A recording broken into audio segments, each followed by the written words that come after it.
تبارك الذي نزل الفرقان على عبده ليكون للعالمين نذيرا۔ محمد اقبال رحمہ اللہ فرماتے ہیں درد دل کے واسطے پیدا کیا انسان کو، ورنہ اطاعت کے لیے کچھ کم نہ تھیں کروبیاں۔ کیا معنی؟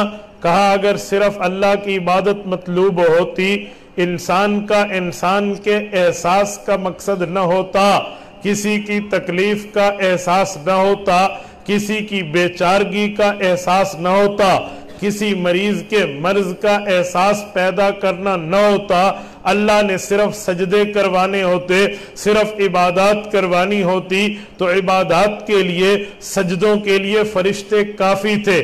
فرشتے بہت زیادہ ہیں۔ وَمَا يَعْلَمُ جُنُودَ رَبِّكَ إِلَّا هُوَ۔ فرشتے کتنے ہیں وہ اللہ کے علم میں ہے۔ فرشتوں کی تعداد کتنی ہے وہ اللہ کے علم میں ہے۔ فرشتوں کی تعداد میں کل کتنے قسم کے فرشتے ہیں وہ اللہ کے علم میں ہے۔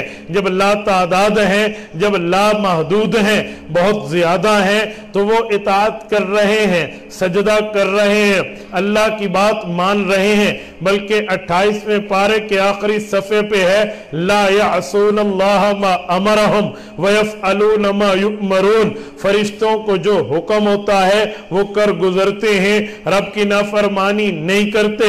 جب فرشتے اطاعت کے لیے موجود ہیں، جب فرشتے اللہ کی عبادت کے لیے موجود ہیں، پھر انسان کو کیوں پیدا کیا؟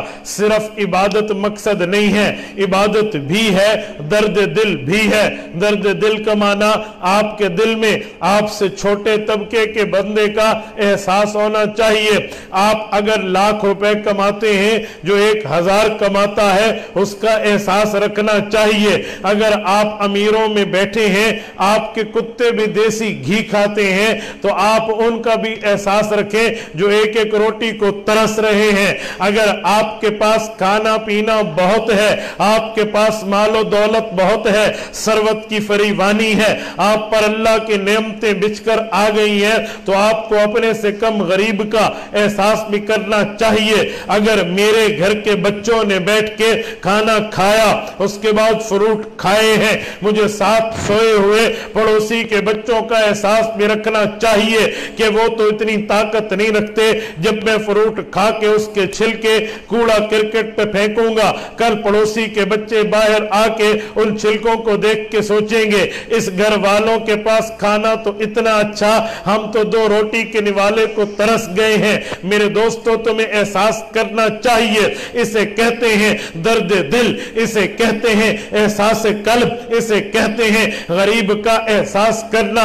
تو علامہ نے فرمایا درد دل کے واسطے پیدا کیا انسان کو، ورنہ اطاعت کے لیے کچھ کم نہ تھی کروبیاں۔ کا صرف عبادت مطلب نہ سمجھنا، دوسرے کی غمخواری بھی پیدائش انسانیت کا ایک مقصد ہے۔